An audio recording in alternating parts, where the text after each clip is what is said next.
Now, a big shake-up at Novartis has been announced this morning, including deals with Glaxo and Eli Lilly. The transactions culminate a process that began last year to review the company's smaller businesses. For more on the Novartis overhaul, Jonathan Ferro is here. Review the smaller businesses. They still have some big price tags, don't they? Big deals, aren't there? I mean, everyone's talking about AstraZeneca and Pfizer over the weekend. Big deals this morning involve none of those companies. They all involve Novartis. Stay with me. I'll break it down for you. So they're buying Glaxo's oncology unit. That's the cancer treatment unit, for about $16 billion. They're selling the vaccine business to Glaxo. That excludes the flu operations. That will be sold separately. They're looking to do that immediately. So that goes to Glaxo for $7.1 billion. Getting a little bit more money back as well from Eli Lilly. So Eli Lilly will be buying Novartis' animal health business for $5.4 billion. Perhaps the most interesting part of all of the moves this morning, though, are they're teaming up with Glaxo to form a consumer health venture. So they consume both the healthcare divisions to create a world-leading, what they call a world-leading consumer healthcare business. That unit altogether will be pretty big. It's going to generate revenue of $10 billion. And as you said, this is a process that started last year. Some pretty big steps today to get rid of some of those smaller businesses. Some big steps taken by Mr. Joe Jimenez. And for the industry as a whole, I think everyone's expecting a little bit more action in this industry over the next coming weeks, months. John, thanks a lot. Let's chat about it. Let's talk to the man who knows more about it than any of us. He's the CEO, Joe Jimenez. He's the CEO of Novartis. He joins us live from Basel in Switzerland. First here on Bloomberg. Mr. Jimenez, thank you very much for talking to us first today on Countdown. It's good to have you here on this, what has to be an historic day for your company. Yes, it really is. It is a great day for Novartis as we announce the conclusion of our portfolio review.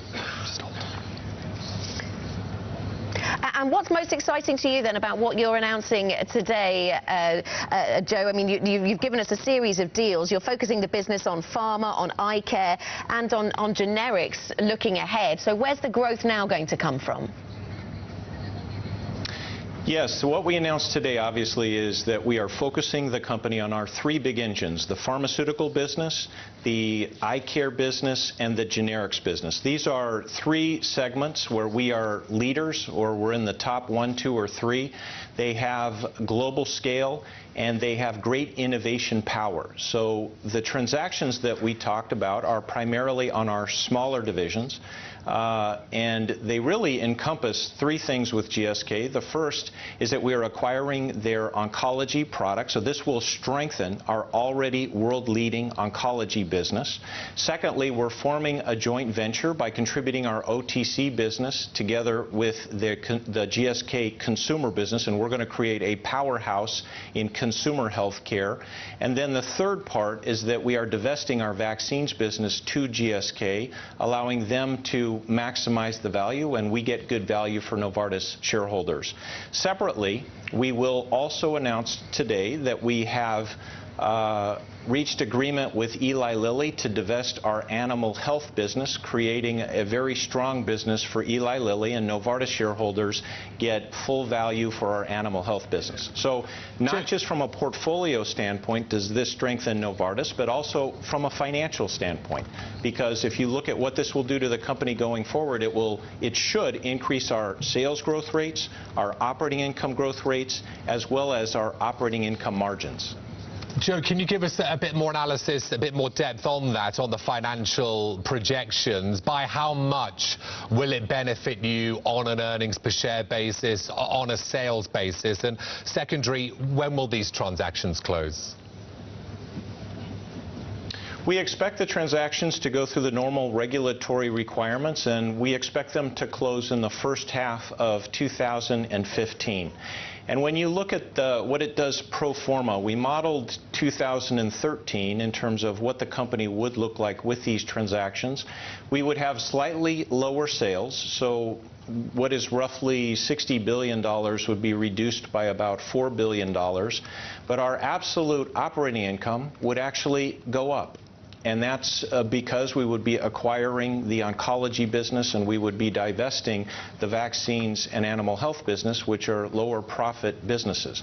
So together, because of that, that creates great operating income margin improvement to the tune of something over 200 basis points as soon as these deals close.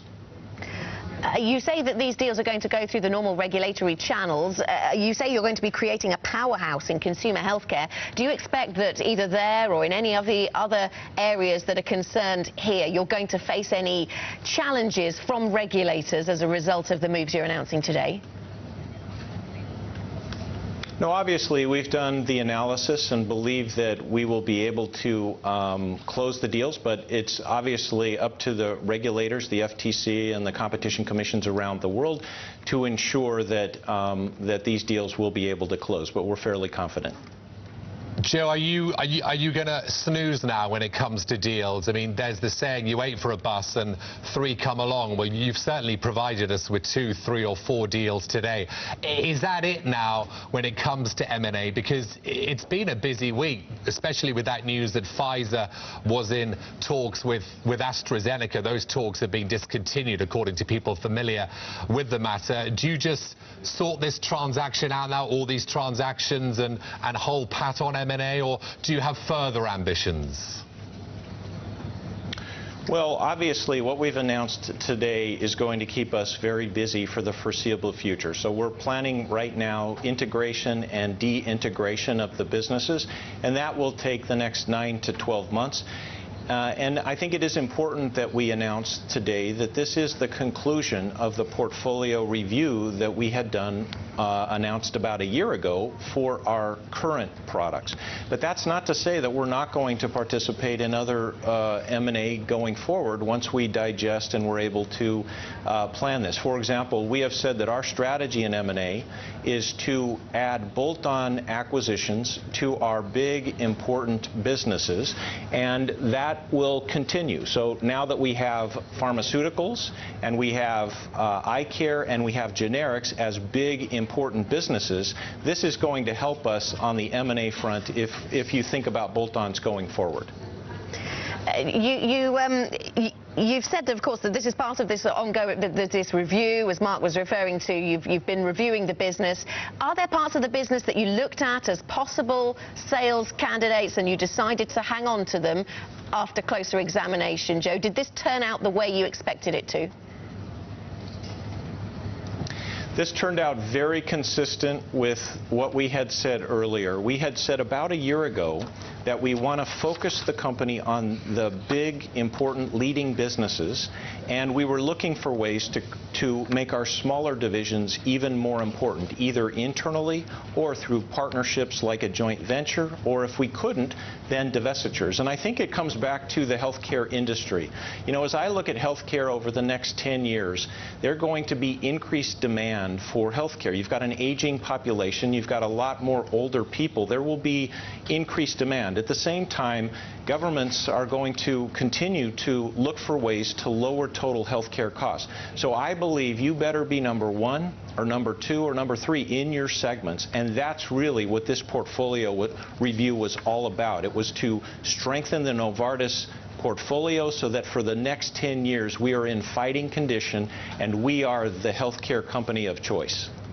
Joe, can you just give us an idea of who else you were talking to? I mean, the bulk of this deal is with GlaxoSmithKline, you know, bar the Eli Lilly element. Can you give us a sense of who else you were talking to and why you've chosen to work with both those companies, principally with GlaxoSmithKline?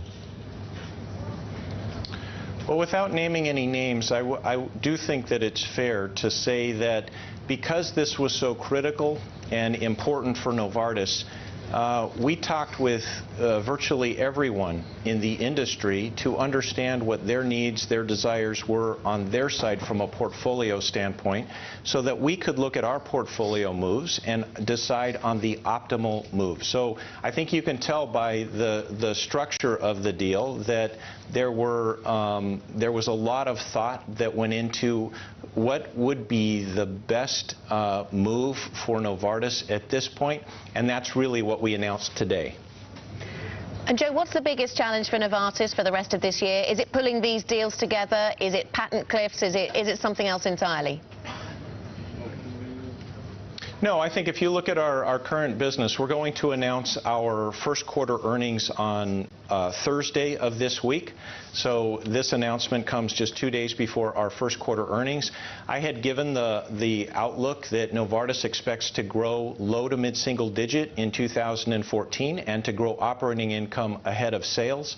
And I would say that really when you think about the big challenge that we face for the rest of the year, it will be planning for the integration of the oncology business, as well as planning for the closure of the transactions on vaccines and also on animal health. That's really going to keep us busy for the remainder of the year. Joe, thanks for chatting to us. It's been a pleasure. Thanks for talking to us first here on Countdown on Bloomberg Television on what you say and what we have to agree with is an historic day for Novartis.